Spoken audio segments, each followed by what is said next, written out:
alihi wa ashabihi ila yaumil qiyam. Subhanaka la ilma lana illa ma 'allamtana innaka antal alimul hakim. Rabbi shrah li sadri wa yassir li amri wahlul 'uqdatam min lisani yafqahu qawli waj'al li waziran min ahli. Amma ba'd. Ulama anal kurama, para alim ulama, bapak kiai, para ajengan, ibu-ibu nyai, para sesepuh, ketua dan seluruh pengurus DKM yang kita hormati, pengasuh pondok pesantren, pimpinan majelis taklim, majelis zikir, majelis sholawat yang kita hormati, pejabat pemerintah dalam semua tingkatan bersama jajarannya, Ibu Wakil Bupati, kemudian Pak Camat, Pak Kapolsek, Pak Dan Ramil yang kita hormati, Kepala Kelurahan, tokoh-tokoh masyarakat, seluruh tamu undangan, saudara-saudara panitia, didukung keamanan dari TNI, Polri, dan sahabat-sahabat Banser yang kita banggakan. Bapak-bapak, ibu-ibu, adik-adik, seluruh jamaah, mudah-mudahan senantiasa mendapatkan rahmah, maghfirah, barokah, dan ridha Allah Subhanahu wa Ta'ala. Malam ini warga perumahan Graha Indira Panongan melaksanakan acara halal bihalal mumpung masih bulan Syawal tanggal 54.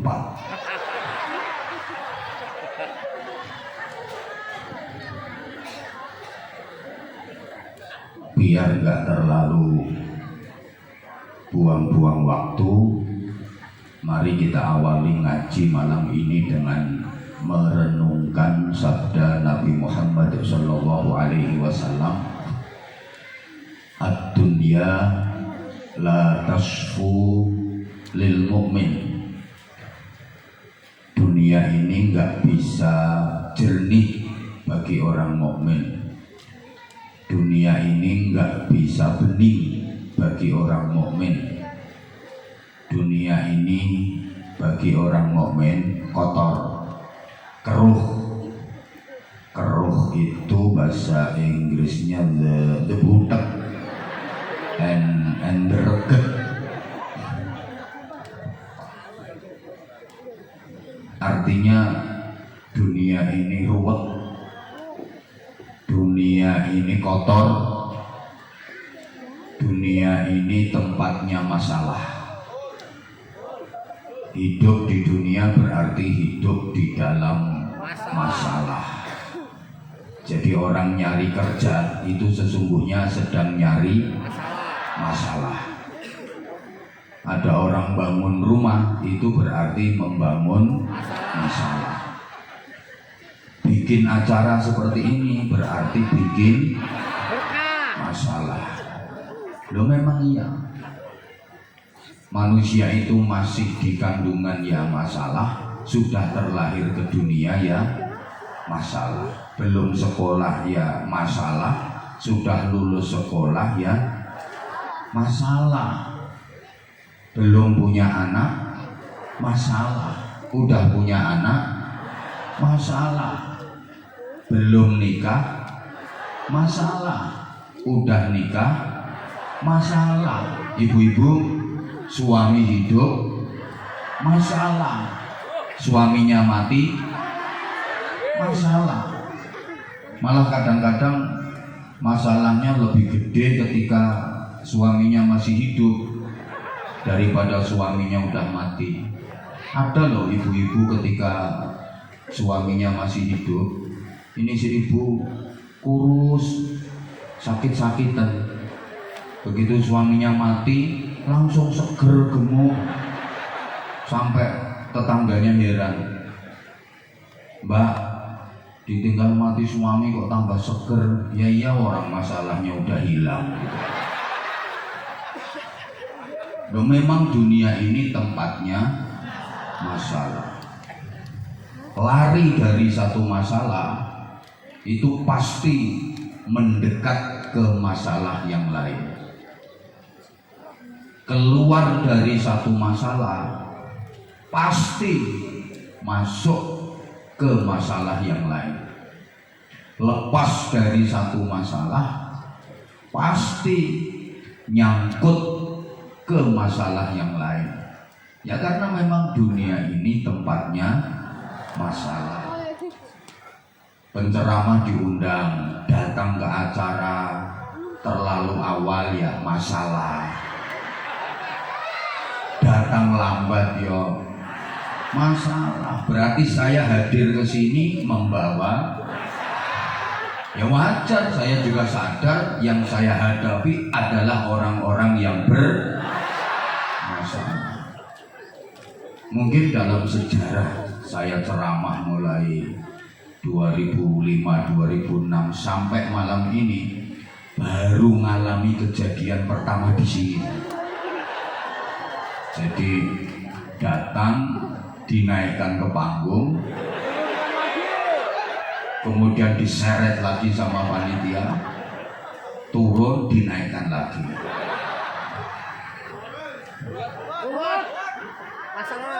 Punten, ya memang masalah. Orang saya datang ke sini membawa masalah.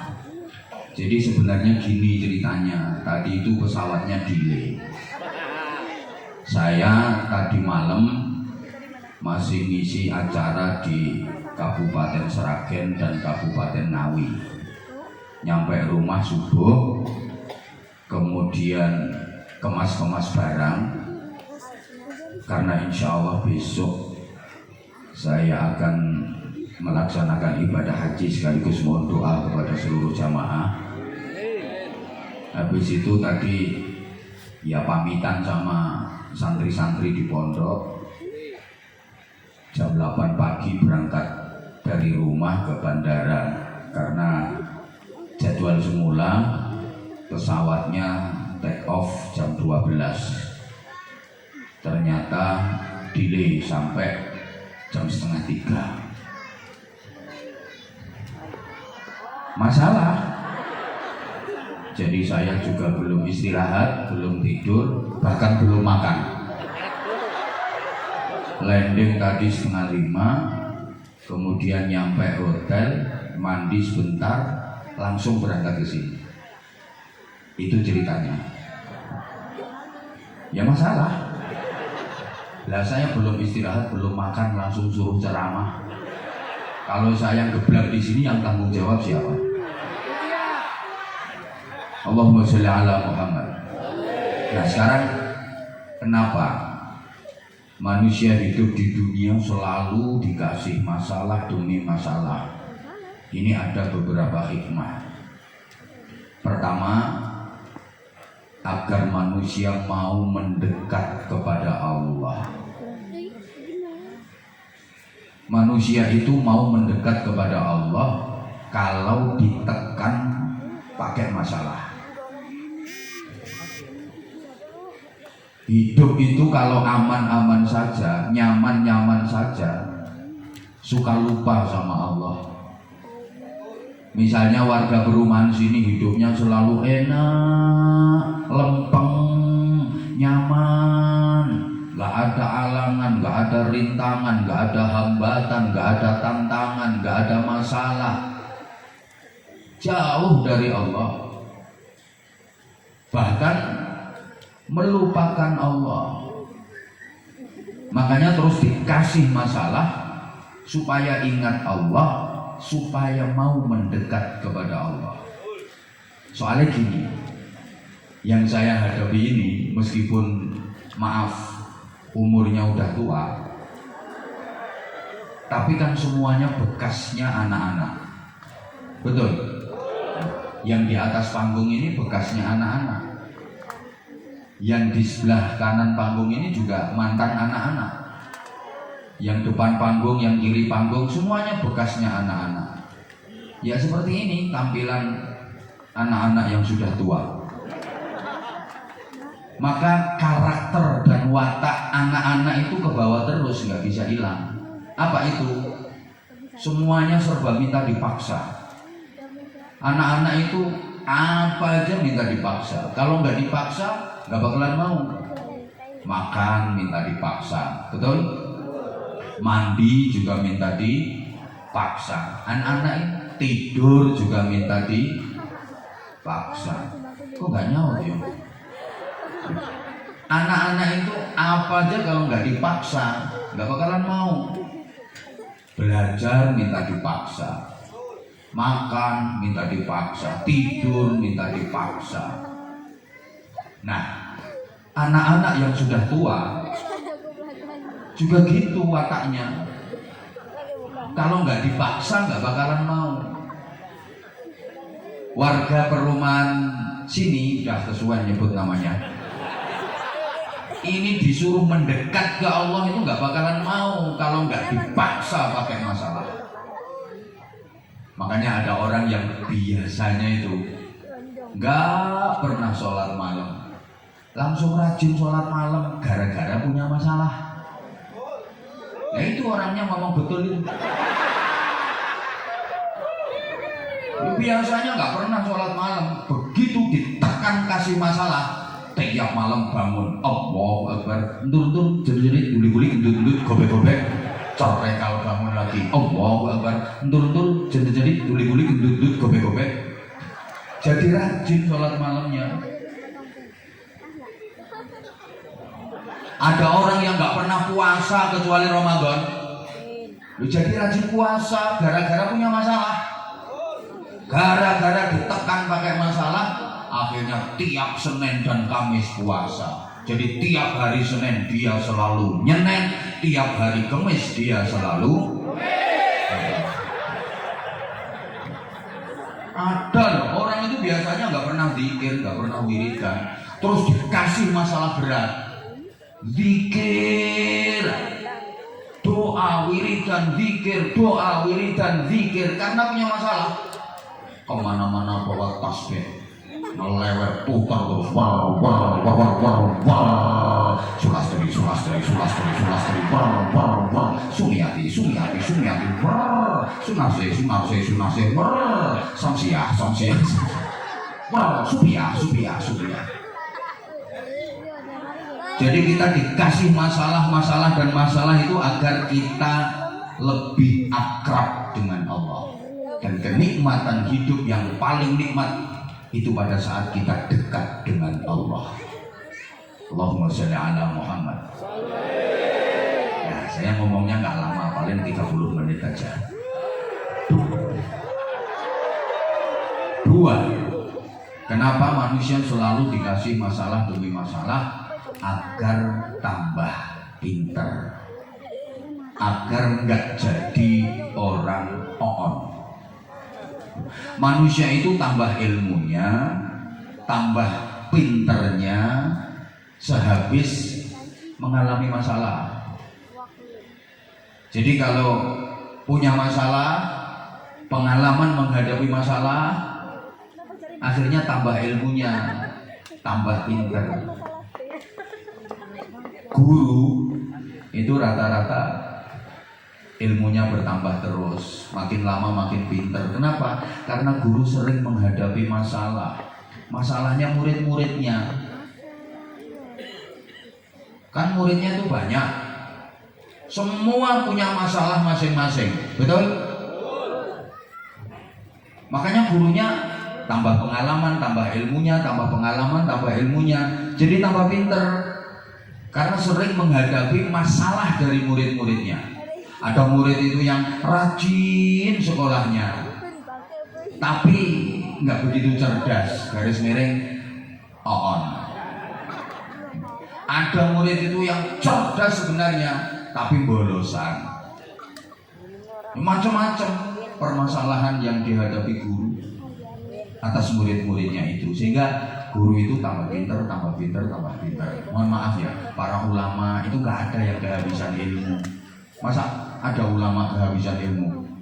Sini ada ustadz kehabisan ilmu.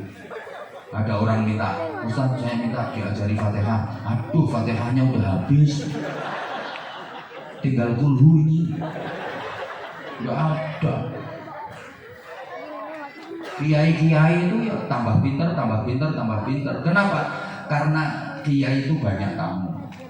Nah, tamu ke rumah kiai umumnya membawa, siapa ngomong amplop? Pikiran. Membawa masalah.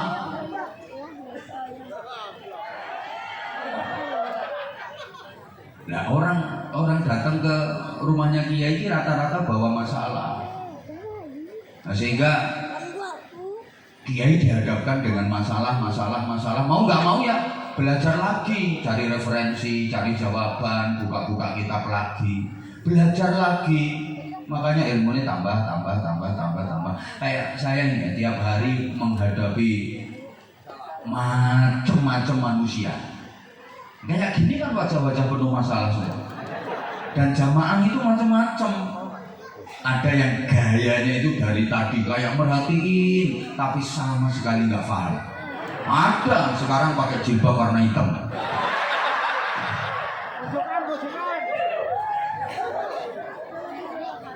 Ada yang gayanya itu kayak nggak dengerin, kayak nggak merhatiin. Tapi meskipun begitu, ya sama sekali nggak ngerti.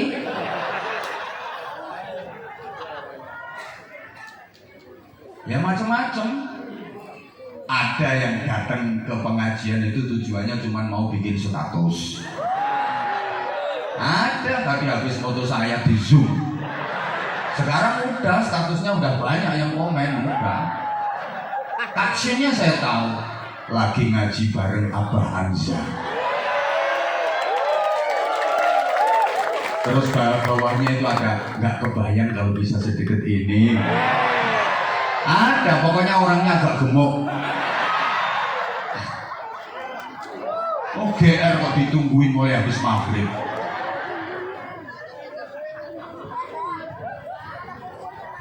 Jadi orang itu semakin sering menghadapi masalah, semakin bertambah ilmunya, semakin bertambah pengalamannya, semakin bertambah pinternya. Maka orang hebat itu bukan orang yang hidup tanpa masalah, tapi orang hebat adalah orang yang sanggup menghadapi masalah dan bisa menikmati masalah. Semua nunggu gawian status loh. Status kok galau tingkat dewa. Opo? Tak baleni. Catat nanti di status, di story. Orang hebat itu bukan orang yang hidup tanpa masalah, tapi orang hebat adalah orang yang sanggup menghadapi masalah dan bisa menikmati masalah. Rawahu Abah Hamza.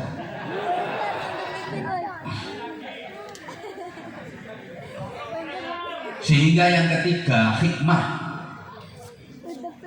dibalik manusia dikasih masalah demi masalah itu agar bisa merasakan nikmat. Bapak Ibu supaya bisa merasakan nikmat itu harus dikasih masalah dulu. Kalau nggak dikasih masalah, nggak mungkin bisa merasakan nikmat. Kenikmatan, keindahan, kebahagiaan sebagai anugerah dari Allah Subhanahu wa Ta'ala hanya akan didapat manusia setelah manusia itu mampu melalui masalah demi masalah. Kemudahan itu akan datang setelah kita bisa melewati kesulitan. Fa inna ma'al usri yusra, inna ma'al usri yusra. Maka sungguh bersama kesulitan ada kemudahan.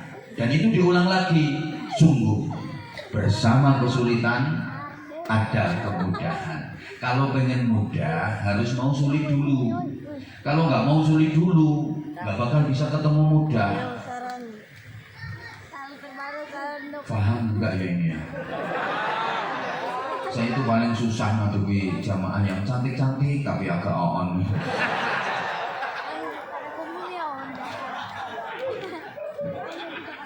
Kenikmatan, kebahagiaan itu hanya akan didapat manusia setelah dia mampu melewati masalah demi masalah. Gitu loh.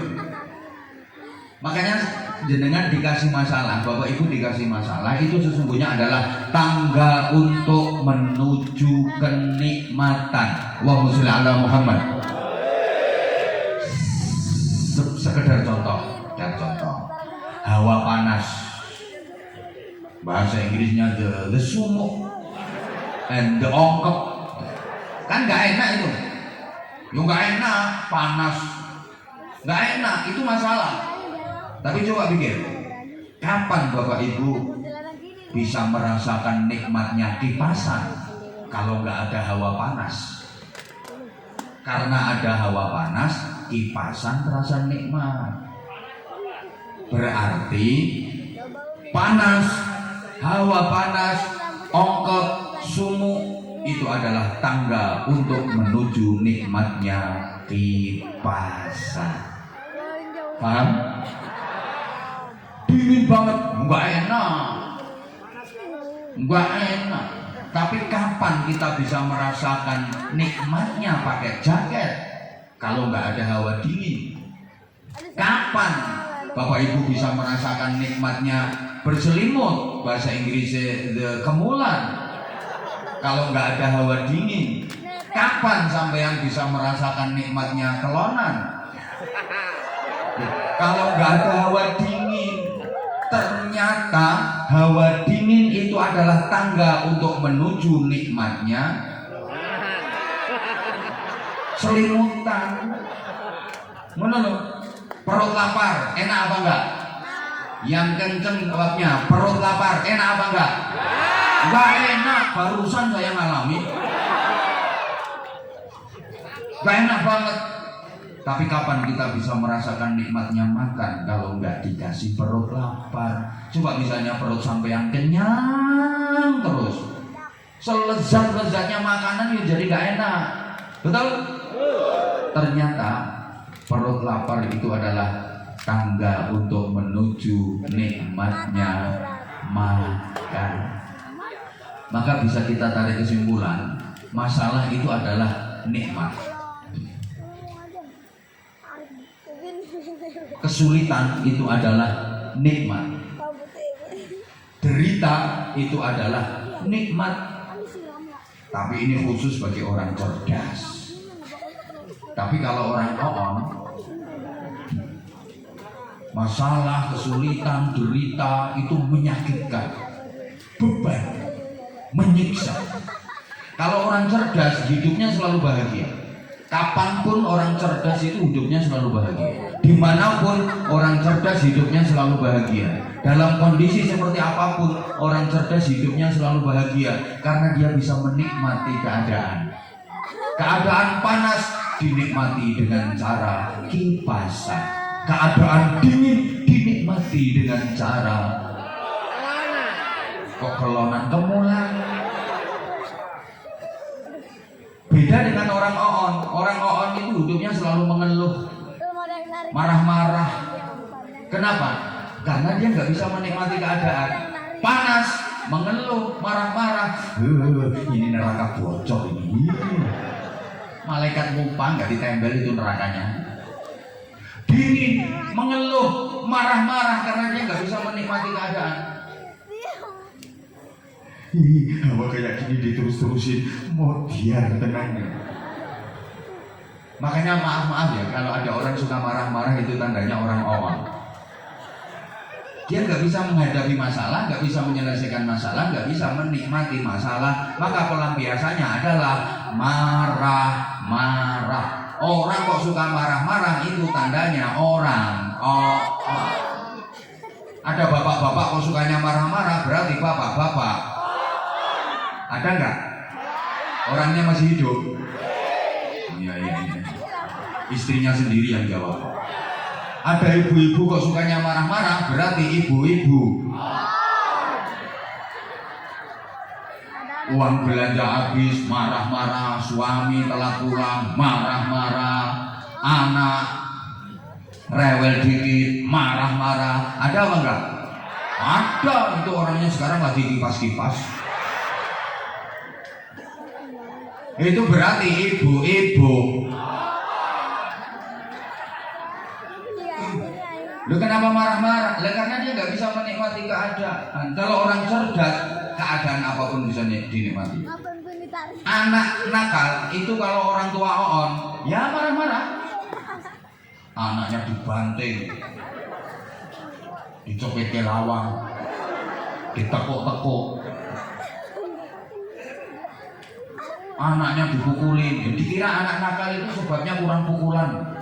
Anak nakal kok dipukuli. Ini tiwas mentol ya gak kira jadi api anakmu. Halo?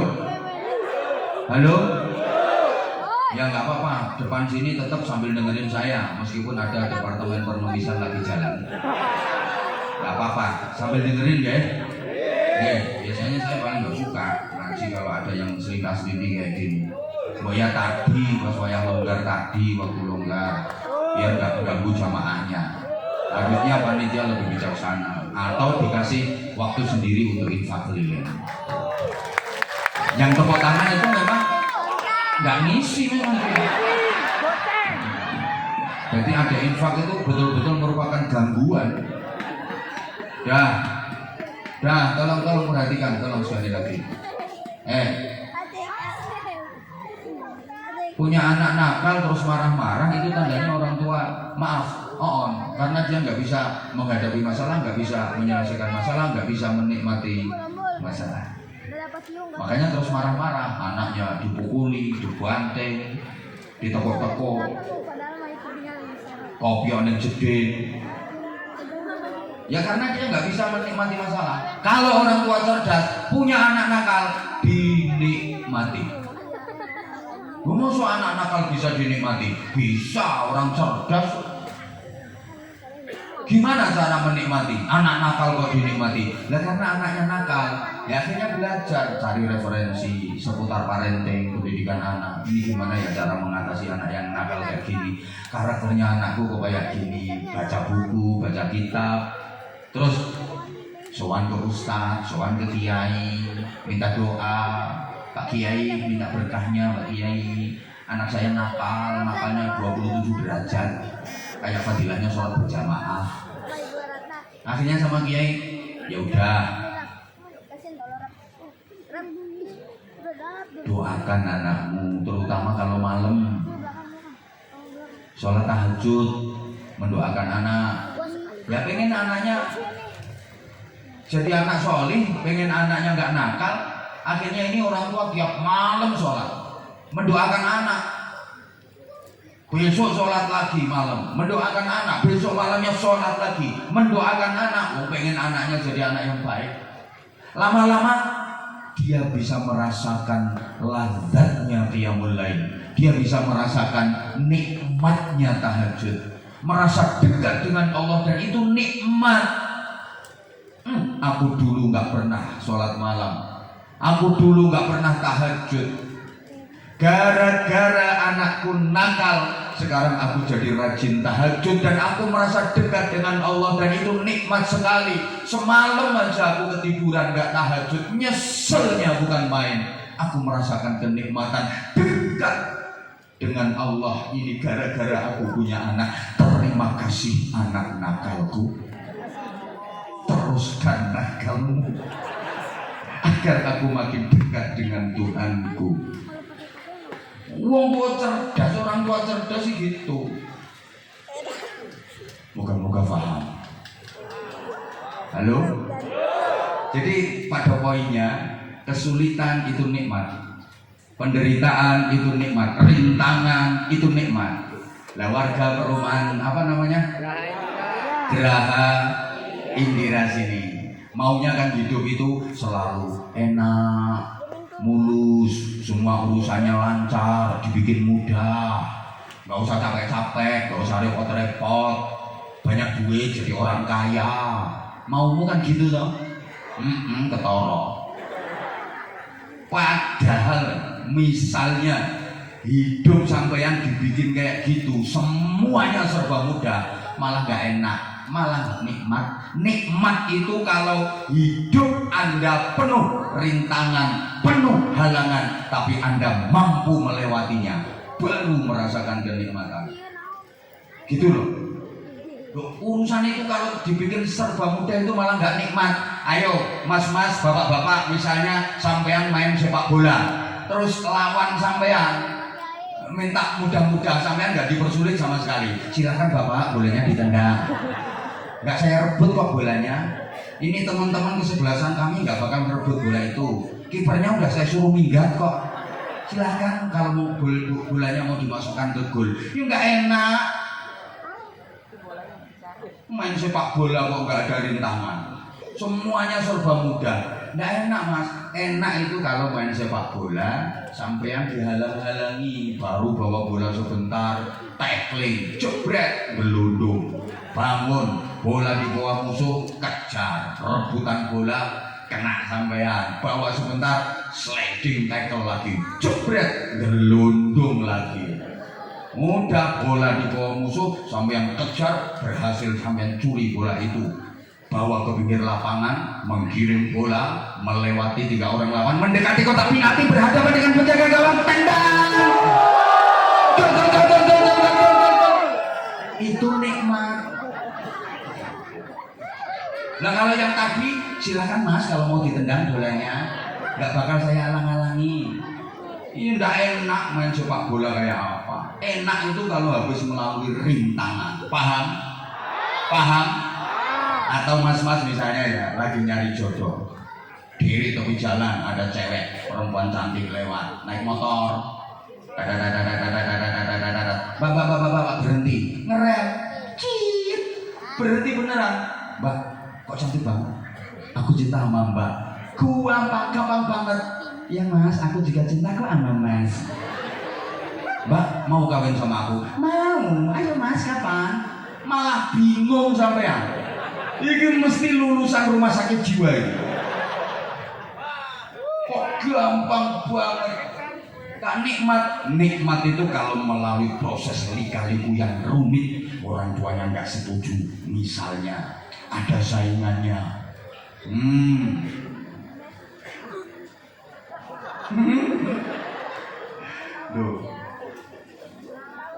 Loh bapak ibu misalnya yang nggak usah kerja, nggak usah capek, nggak usah repot, langsung dapat duit banyak, nggak nikmat. Bangun tidur di bawah bantal tumpukan duit, nggak nikmat. Ya nikmat kan jadi potong ngamur atau duit-duit akeh. Tapi itu nggak mungkin nikmat. Nikmat itu kalau anda kerja keras, peras keringat, banting tulang, tengah, terus dapat duit. Alhamdulillah, gitu loh. Coba bapak ibu pilih mana? Nggak pakai ngapa-ngapain, langsung punya anak, atau ngapa-ngapain dulu baru punya anak. Pilih mana? Ya pilih ngapa-ngapain dulu. Yang enak itu ngapa-ngapain.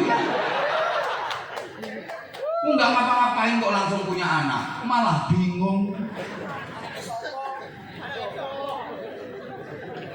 Ya ngapa-ngapain dulu terus diulang-ulang ngapa-ngapainnya. Ya perengkosan meruntus itu. Boyok loro barengun. Baru punya anak. Makanya di dunia ini kita disuruh ngapa-ngapain sama Allah, bercapek-capek biar nanti hasilnya betul-betul nikmat. Loh, misalnya bapak ibu loh nggak usah ibadah, nggak usah capek-capek, langsung dimasukkan ke surga, nggak nikmat, bener nggak nikmat? Oh potong ngomong ya. Itu mental kere loh seperti itu. Nggak usah kerja dapat duit, nggak nikmat. Loh saya datang ke sini langsung kasih duit sama panitia rokoper, nggak suruh ngapa-ngapain. Ya kayak orang gendeng saya. Makanya ya ceramah gini capek-capek terus dapat hasil itu nikmat. Itu.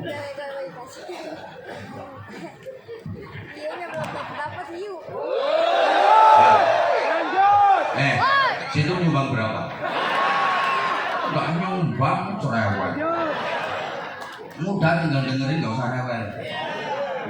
Ini saya ini nyempetin kok. Rewel. Iya. Sekarang yaitu manusia bermasalah ya seperti itu. Di dunia aja masalahnya kayak gitu, apalagi besok di akhirat. Makanya kita disuruh bercapek-capek sekarang supaya kenikmatan yang kita dapat kelak di surga itu betul-betul sempurna. Kayak gini, capek nggak? Duduk dari tadi habis maghrib sampai sekarang, capek apa enggak? Yang bilang enggak itu bohong. Enggak capek kok lungguhmu ali yang pitu wis. Ganti posisi 7 kali. Silo, sembujung, mereng iwo, mereng nengen, bokong gigigin. Ya capek, tapi capeknya hilang karena kamu ketemu sama idola. I love you semuanya. I love you semuanya. Apa melu-melu apa? Sorry, aku dari dulu nggak pernah tertarik sama laki aku.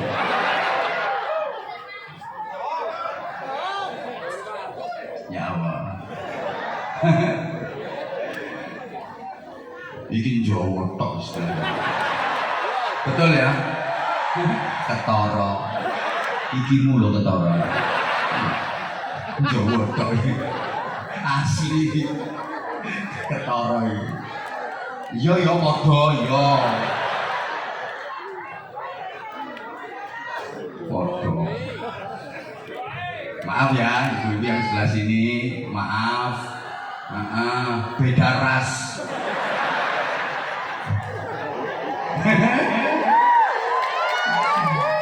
Allahumma sholli ala Muhammad. Loh, Anda disuruh capek-capek di sini. Pantat panas, kesemutan. Wis pokoknya punggungnya hongkek kanan, hongkek kiri. Di saat yang lain mungkin lagi seneng-seneng Mas, ada yang lagi ajuk.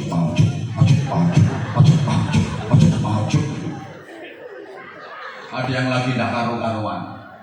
Tapi Anda bercapek-capek di sini. Ini agar nanti bisa betul-betul merasakan nikmat. Betul. Yang lain makan minum sepuasnya siang hari.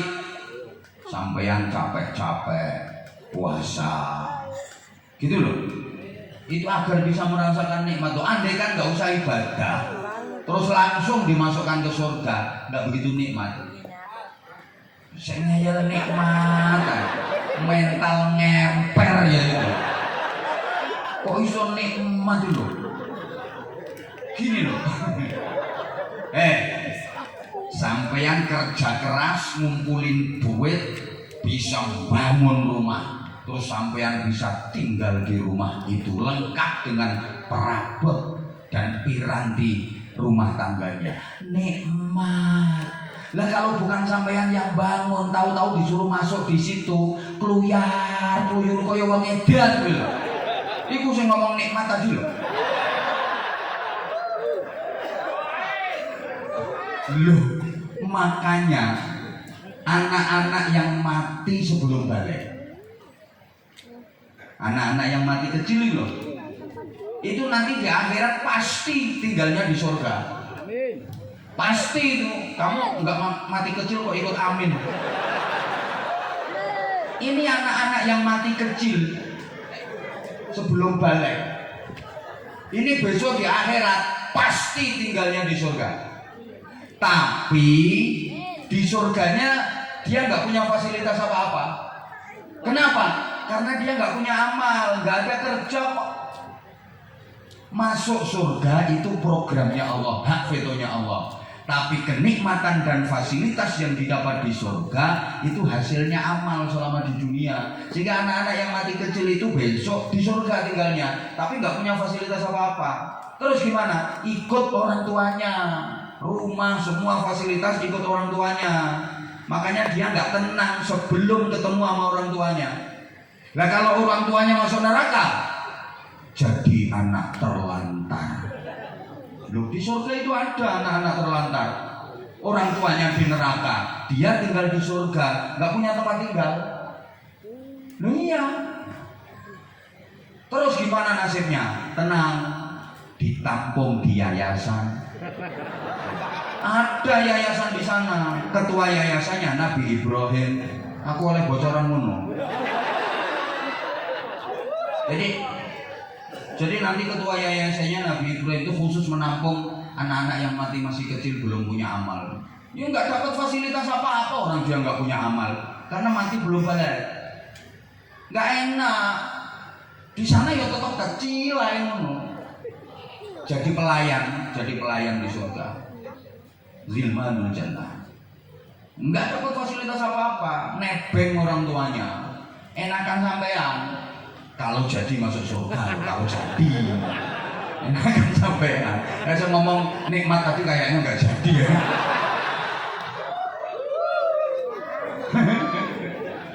Kayaknya yuk gitu.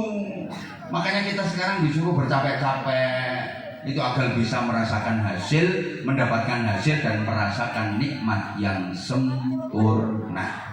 Nah, kemudian yang ketiga, sapa ngomong mahal-mahal. Ya kalau pengen murah, yang ketua RT-mu suruh ceramah. Ayo Pak Ketua RT naik, gantiin, aku tak pindah. Gini, yang keempat, ini. Hikmahnya, itu kok sarung-sarung. Kita ini waktunya ini loh, waktunya 4. Dah, agar kita jadi orang baik. Gitu. Dunia ini kan tempat berkumpulnya orang baik sama orang buruk.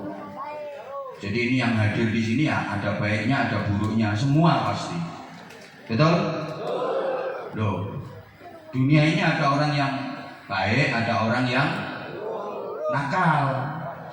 Loh, bahkan Allah janji, andaikan dunia ini isinya semua manusia sudah baik, nggak ada satupun yang buruk, Allah tetap bikin orang buruk, Allah tetap bikin orang nakal. Makanya orang nakal, wong elek-elek wajib hukumnya. Makanya yang pantas ceramah harus ngomong, nih malah, lu wajib ono. Wajib hukum. Wong elek hukumnya wajib ono.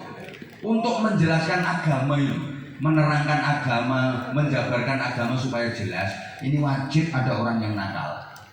Jadi kalau misalnya orang itu baik semua, agama ini gimana mau menjelaskan agama?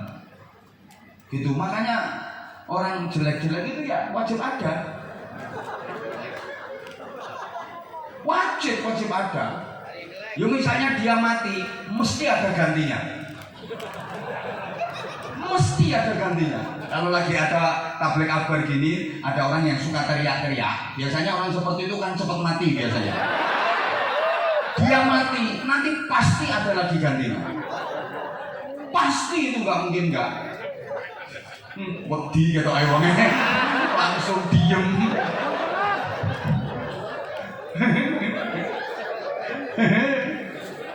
Loh, iya. Lah kalau nggak ada yang jelek, ya nggak mungkin apa namanya ada yang dikatakan baik. Dikatakan baik itu karena ada yang jelek. Paham? Bahkan wong apik itu butuh wong elek. Oh iya, untuk apa? Dipakai praktek.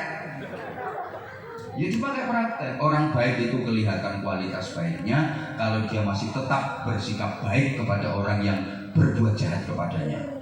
Keren. Punya tetangga itu cuek, jutek.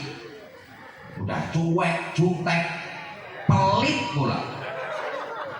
Nggak pernah mau senyum, bawaannya manyun. Pokoknya lambene kaya silite pelembungan.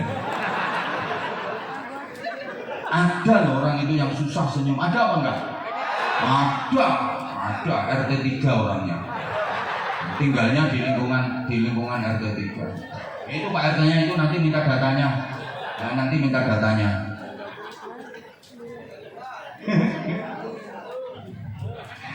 Ya Allah. Ya gini loh, kayak guru itu ya butuh murid yang bodoh untuk praktek. Nah kalau muridnya pintar semua ya gurunya nggak kelihatan kualitasnya. Makanya guru itu membutuhkan murid yang bodoh. Murid bodoh terus diajar sama guru itu jadi pinter. Keren itu guru. Saya juga butuh jamaah yang on. Tak kayak praktek. Ceramah saya ini berhasil apa enggak, sukses apa enggak, itu ukurannya kan jamaah yang on itu. Yang tadinya enggak paham, lola, langsung ngerti ya, berarti ceramah saya berhasil. Itu makanya maaf, saya itu nggak butuh orang-orang yang di atas panggung ini, saya nggak butuh. Saya nggak ada urusan sama anda semua, nggak ada urusan. Nggak ceramah, karena ceramah saya bukan konsumsi beliau. Nggak, saya nggak ada urusan. Ini turun semua nggak masalah. Lo emang ya termasuk Haji Paino. Aku nggak ada urusan sama orang-orang pinter. Jadi ceramah saya ini sasarannya ya yang on itu. Nah kan ya sesama on dengan saya. Lah orang pinter ngapain diceramain? Orang dia lebih pintar daripada saya. Loh deh, bener saya di mana-mana gitu. Saya nggak ada urusan sama yang di atas panggung. Ngapain? Wes pinter kok diceramain. Nggak mungkin bisa nerima. Paling susah itu nyeramai orang pinter, apalagi orangnya pinter ceramah bol. Nggak enak dituturi. Wong ahli nasihat kok dinasihati. Saya nggak ada urusan sama yang di panggung. Wis kulino khotbah macam-macam, biasa sambutan, biasa ceramah, biasa khotbah. Sorry, saya nggak ada urusan dengan anda. Urusan gue sama itu yang on di bawah. Nah, mereka saudara saya. Nah, ya terima kasih kehadiranmu, matur suwun semua. Alhamdulillah. Jadi Anda hadir, aku bisa praktek. Duh iya.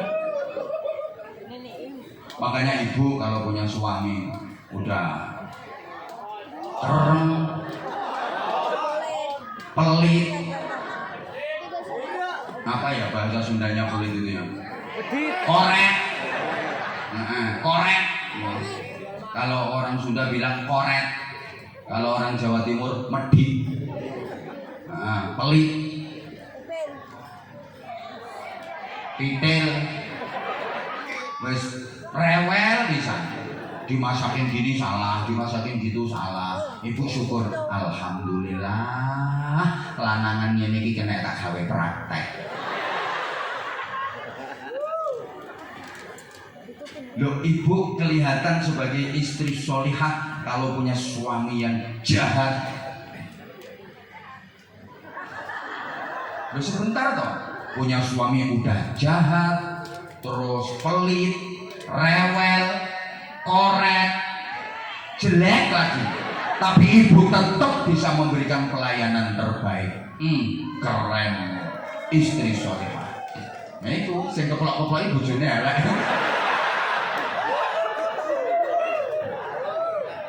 Nah ibu bisa jadi istri baik. Nah emang suaminya oke, suaminya pengertian, tanggung jawab, sabar, selalu nuruti kemauan ibu. Suaminya model kayak aku gini loh.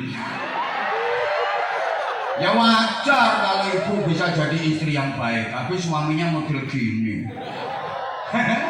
Coba maaf, lo punya suami yang karakternya kayak yang tadi, tapi ibu tetap bisa memberikan servis terbaik. Itu istri kelihatan kualitasnya, tapi ya jarang. Suami udah baik aja istri masih.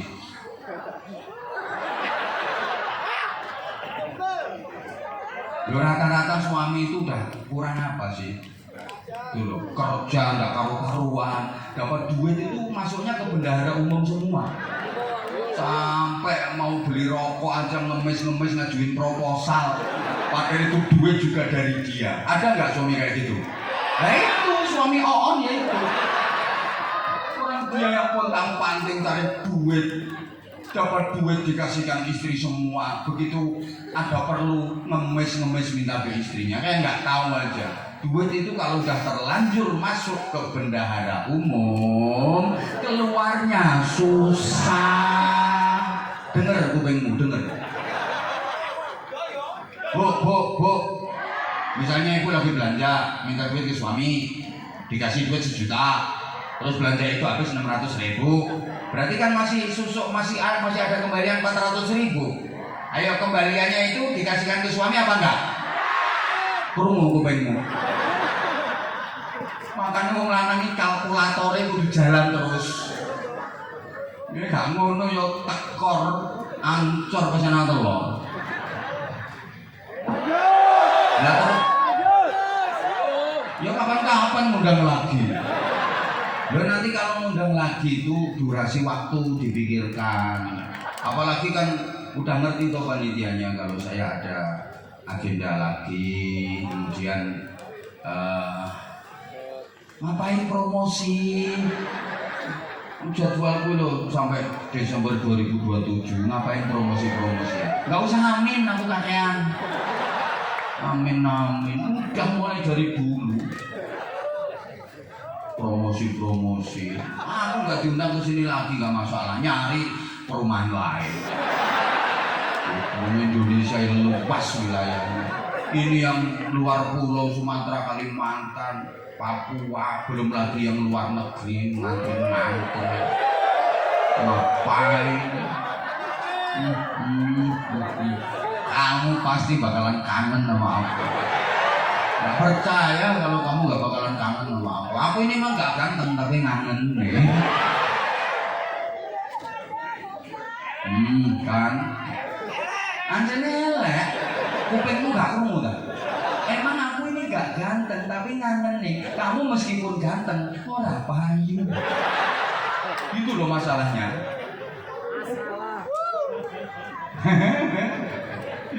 Seneng subhanallah. Artinya jamaahnya ini so komunikatif, diajak ngaji, semangat.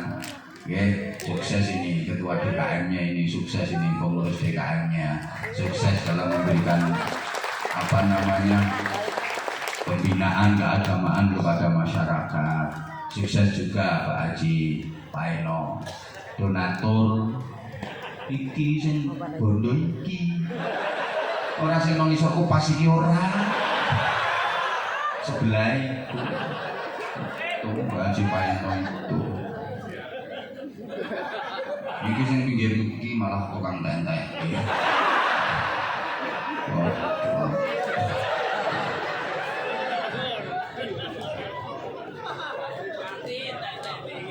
Cocok. Nanti gak ngaku. Iya, dulur ini. Ya Allah, ya Karim, subhanallah.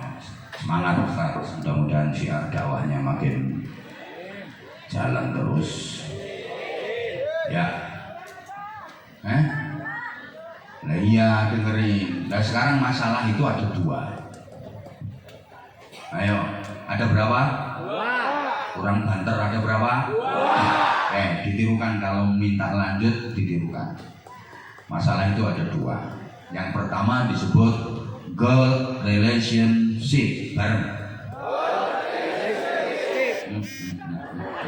Kok ono papa hansip bareng loh.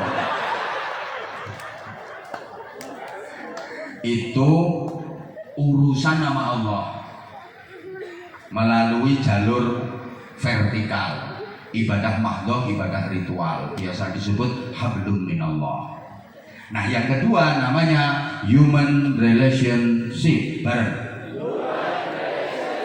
Nah sing kene gak nyaut belas jan on tenan. Jane kepengin nirokno tapi latih gak iso. Gak kesleo anjene gak iso. Wong gak tau sekolah. Jadi aku seneng bae wong on foto wong on iki wis keren. Jadi yang kedua ini urusan dengan sesama manusia. Ini melalui ibadah muamalah. Jalurnya horizontal, ibadah sosial, hablum minan nas. Nah, sekarang urusan dengan Allah itu sifatnya dunia alal musamahah bareng. Pokoknya yang nirukan cuma ibu-ibu yang sebelah sini, masya Allah. coba saya ulang nanti ditirukan lagi. Bunya 'alal musamahah. Nirokno tapi salah.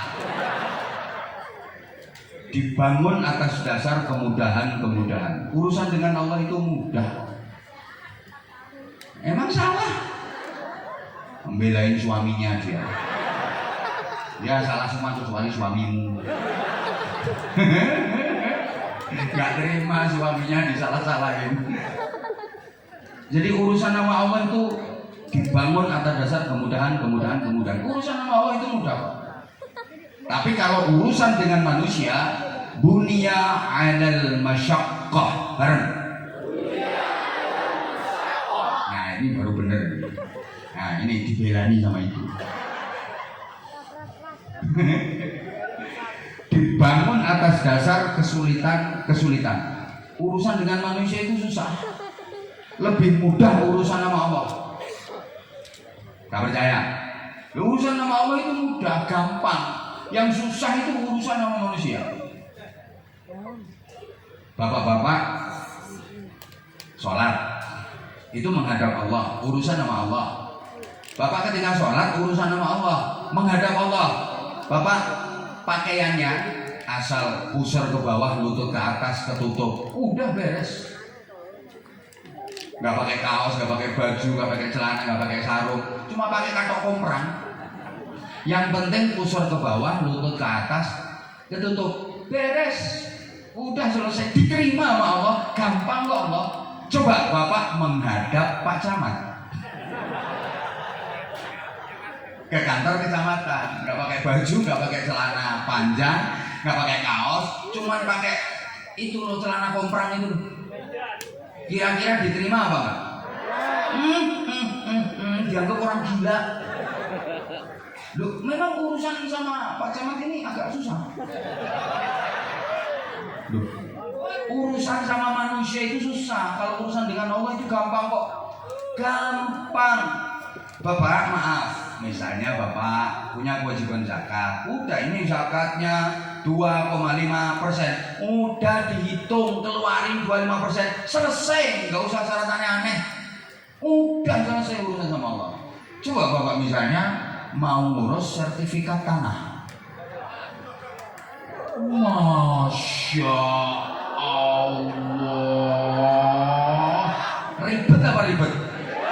Susah apa susah? Emang urusan sama manusia itu susah.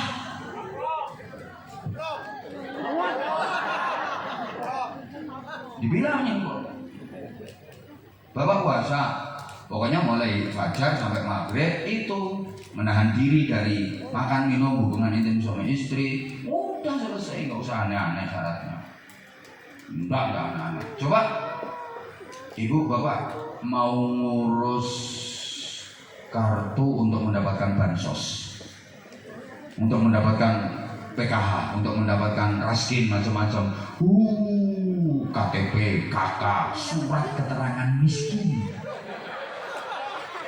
Betul? Ribet urusan sama manusia itu. Urusan sama manusia itu gampang. Ada orang nyuri, ini urusannya langsung double ini. Maling itu loh, maling itu yang tadi teriak-teriak di belakang itu. Itu loh, maling itu urusannya kan langsung. Urusan sama Allah, ya dia salah sama Allah. Urusan sama manusia, ya dia salah sama manusia. Double. Urusannya sama Allah, malingnya ini minta maaf. Ya Allah, ampun ya Allah, astagfirullahaladzim, kapok, tobat ya Allah, tobat, ampuni aku ya Allah. Apa kata Allah? Ya udah selesai. Walaupun kapan-kapan ulangi lagi. Loh, ketawa malingnya. Dapat angin. Lah emang Allah begitu kok. Astagfirullahaladzim, tobat ya Allah, saya kapok, nggak bakal ngulangi lagi. Maafin ya Allah. Kata Allah gimana? Ya udah, kita maafin. Terus dilaporkan ke polisi. Malingnya ngomong, Pak polisi, ampun Pak polisi, minta maaf, kapok, nggak tak ulangi lagi. Apakah pemeriksaan dihentikan?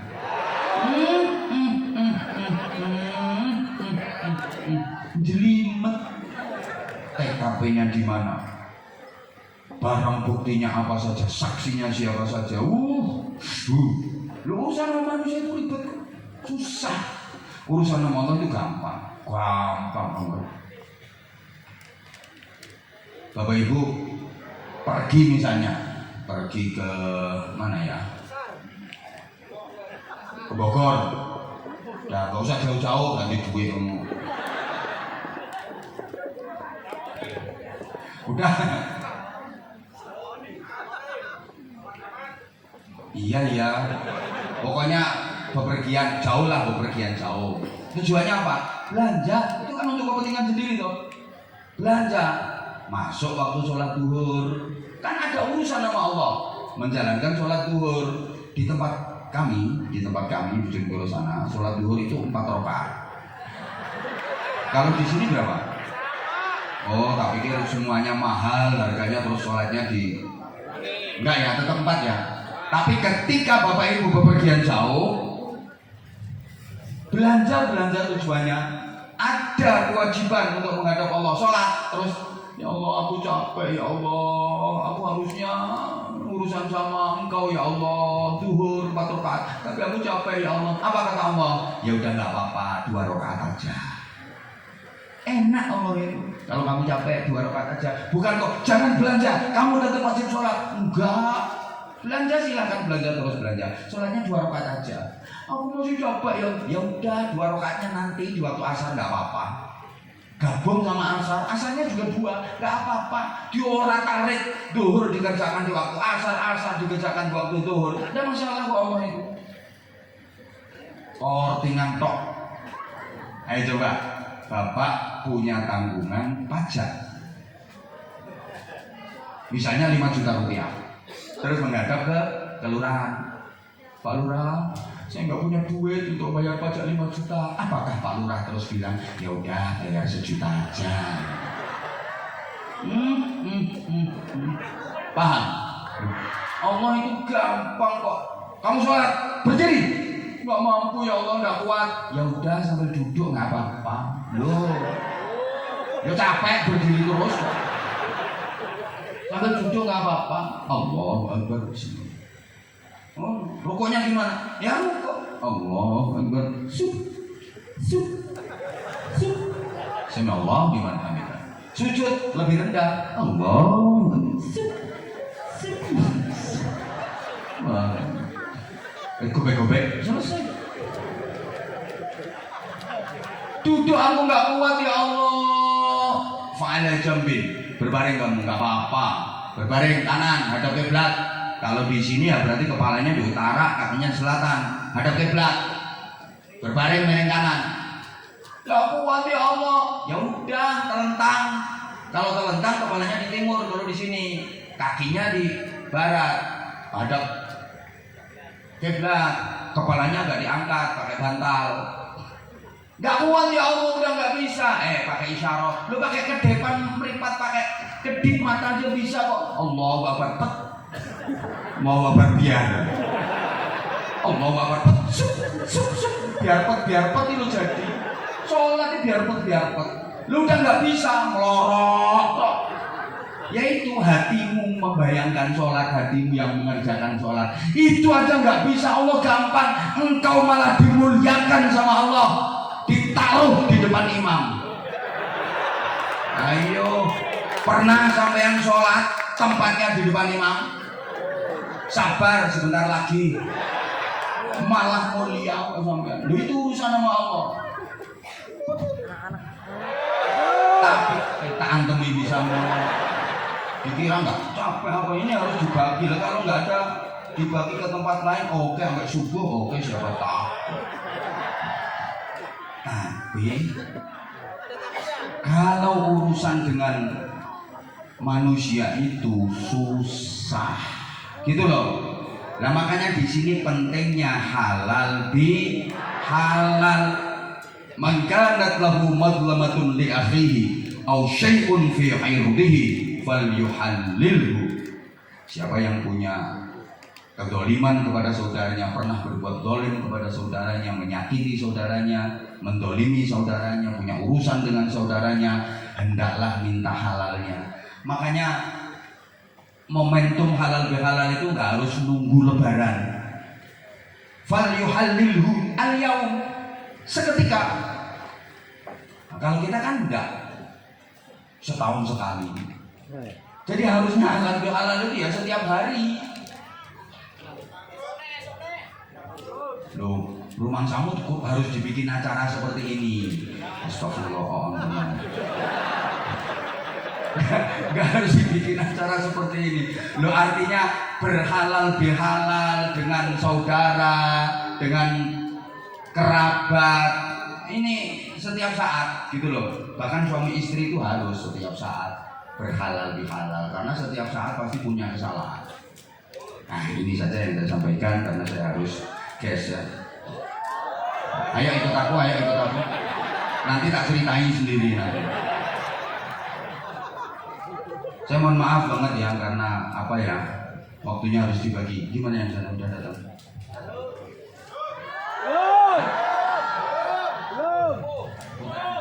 Oh, diganti. Apa yang macet? Ya Allah. Pesawatnya ditunda. Apa? Sarung. Ya aku nggak tahu timku itu bawa sarung apa enggak kan aku nggak tahu. Kayaknya nggak bawa. Oh, sarungku. Nyok, ambil. Orang timku datang nggak? Nggak ada timnya di sini. Hah? Bawa sarung enggak? Enggak kok. Mana timnya? Panitia.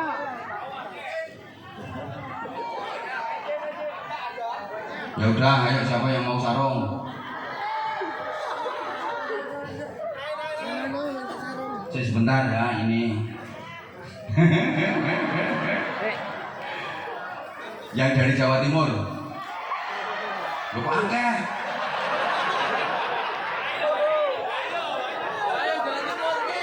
Yang Jawa Timur.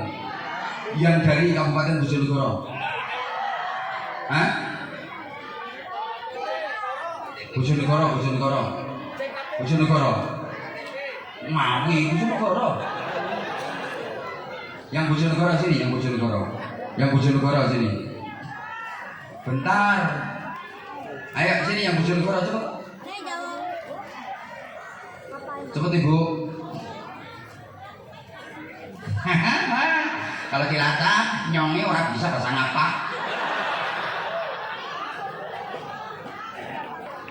Ya udah sini, Mas minta mic-nya Mas. Mic. Ada mic wireless kalau bisa. Operator minta mic-nya. Oh ya ini udah. Nah, minta tolong Bapak. Halo.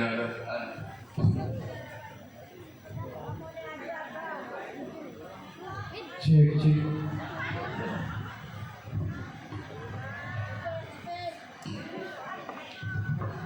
Ayo Ibu, permisi Ibu. Ayo ucapkan salam dulu Ibu biar barokah. Bismillahirrahmanirrahim. Assalamualaikum warahmatullahi wabarakatuh. Betul Ibu dari Bojonegoro? Saya orang Jojokan apa? Bukan Jojokan tak singgahan Tuban. Nggih. Enggak, aku golek Bojonegoro. Jenengan Bojonegoro. Nah, ganti. Ayo ganti. Tuban kok. Niki ikuti dalamnya. Jalan Prajurit Abu, Kelangon. Nah, niki Kelangon Bojonegoro, bener. Oke, mumpun dangu untuk mriki. Miknya agak dekat.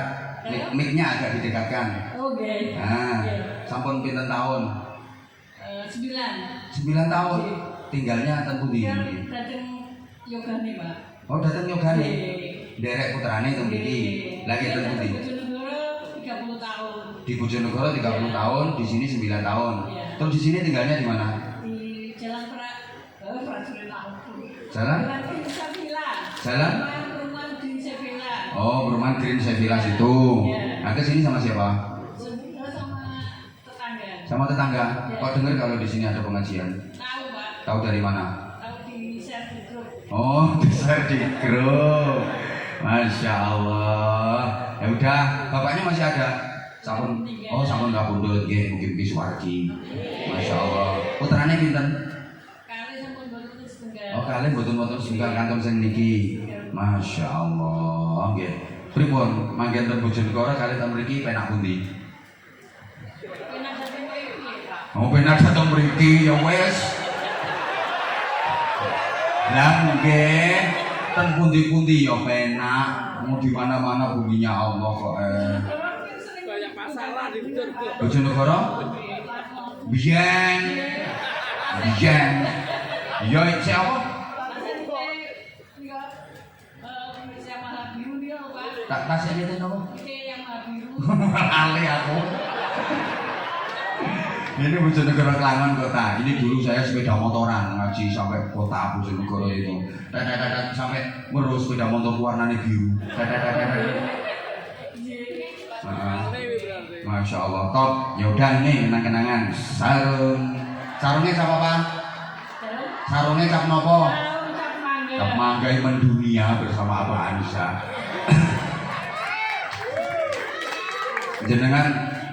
jenengan kenal niki namanya perumahan nopo? Niki perumahan nopo niki namanya? Geraha Indira. Kepanggale Pak Haji Paino. Pemboten. Ini lho wong sembul ya. Gimana Pak Renisa? Oh sering lewat mawon. Nggih. Nih. Sarung mangga kata-kata saya. Ayo.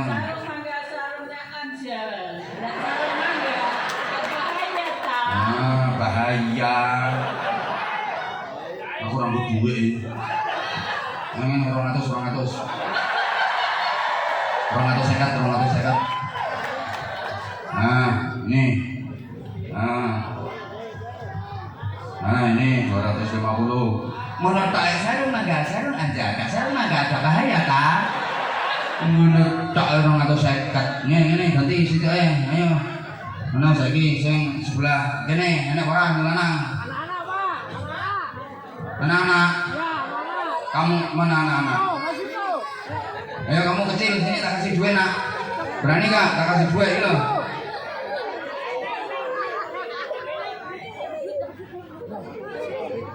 Gak mau ya udah.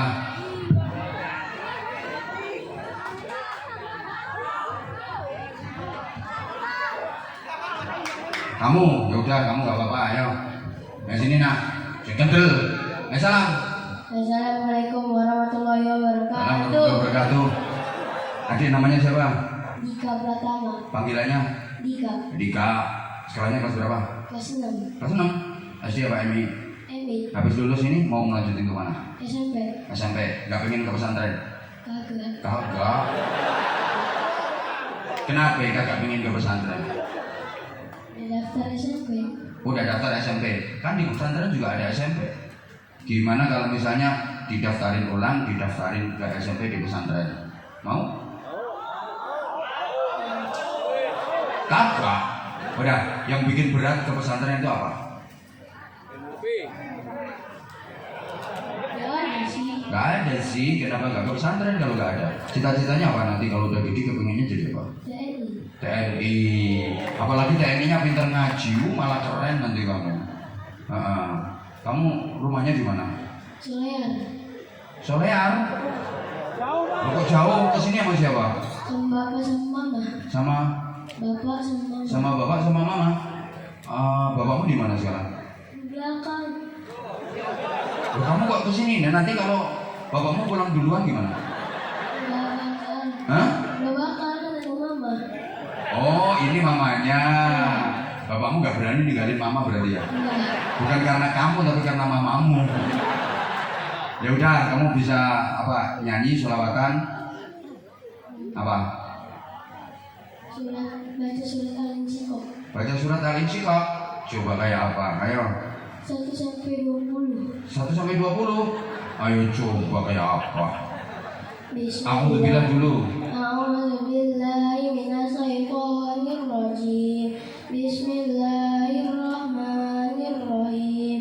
Idza samaa'u syaqqat wa azinat li rabbiha wa huqqat wa idzal ardu muddat wa idzal Wa alqatna fiha. fiha wa takhallat wa azinat li rabbiha wa huqqat ya ayyuhal insanu innaka qadihun ila rabbika qadhan wa mulaqih. Udah cukup sebutkan 4 nama sahabat Nabi siapapun. Ayo siapa saja? Abu Bakar, Abu Bakar, terus Utsman bin Affan, Utsman bin Affan, kamu diem. Terus Ali bin Abi Thalib, Ali bin Abi Thalib menang. Tantang salon.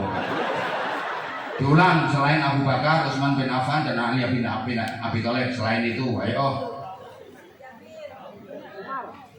Umar bin Khattab, Terus ganti sekarang 3 istri Nabi. Ayo, 3 istri Rasulullah. Siti Fatimah, Siti Fatimah itu putrinya. Ayo, siapa? Aisyah, Aisyah, Khadijah, Khadijah, Fatimah. Fatimah lah. Ibumu namanya Fatimah ya? Kok kamu dari tadi nyebut Fatimah terus? Belajar nak, dihafalin itu nak, harus hafal itu ya, harus hafal. Kamu udah kelas 6 kok. Coba 5 yang lain diem.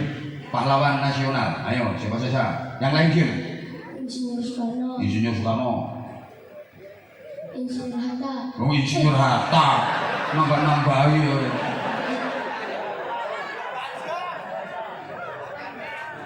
Loh, pahlawan banyak kok. Masa cuma 1 sebut 5 aja kok. Ayo siapa nih? Siti Habibie, Belum, Pak B.J. Habibie belum. Siapa lagi? Iki kok suwe-suwe tekan jojon barang loh ini. Hafalin lah, masa nggak tahu. Ya udah nih, wes, aku mau pindah nih, kelamaan nanti Senin mau makan aku. Ini sarungnya siapa Pak? Cak Mangga, Ah, yang bagus kata-katanya, nanti tak kasih duit. Kalau nggak bagus nggak tak kasih. Ayo, sarung mangga sarungnya Banjar, terus. Nggak jadi tak kasih. apa? Sarung mangga. Contoh ini, sarung mangga anti sobek, anti kebakaran. Ayo bikin kata-kata. Sarung mangga sarungnya Banjar. Kalau nggak pakai sarung mangga ganjal. Oh, kalau nggak pakai sarung mangga ganjel. Kalau pakai ini nggak ganjel. Kalau pakai sarung mangga nggak ada ganjel-ganjelnya. Nah, ya udah, biar nggak ganjal pakai sarung mangga. Dah. Nih, sama kayak tadi 250. Ya wes ngono tok, sarung Jepangga, sarungnya Abah Manja. Kalau nggak pakai sarung Jepangga, ganjal.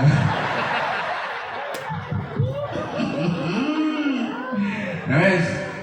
Mic-nya sini. Udah pintar ya, sekolah yang pintar ya, rajin sekolahnya, berarti sama orang tua. Udah. Oke, saya mohon maaf. Loh, ini udah jam 10, dimarahin orang nanti saya. Udah, mohon maaf. Udah jam 20. Wes. Mudah-mudahan semuanya maslahah, manfaat, barokah. Al-Fatihah. A'udzubillahi minasyaitonir rajim. Bismillahirrahmanirrahim. Alhamdulillahirabbil alamin arrahmanir rahim maliki yaumiddin. Iyyaka na'budu wa iyyaka nasta'in. Ihdinas siratal mustaqim. Shiratal ladzina an'amta 'alaihim ghairil maghdubi alaihim waladdallin. Ighfir li wa li walidayya wa lil mu'minina amin ya rabbal alamin. Allahumma shalli 'ala sayyidina Muhammadin wa 'ala alihi wa sallim. Allahu tabaraka wa ta'ala.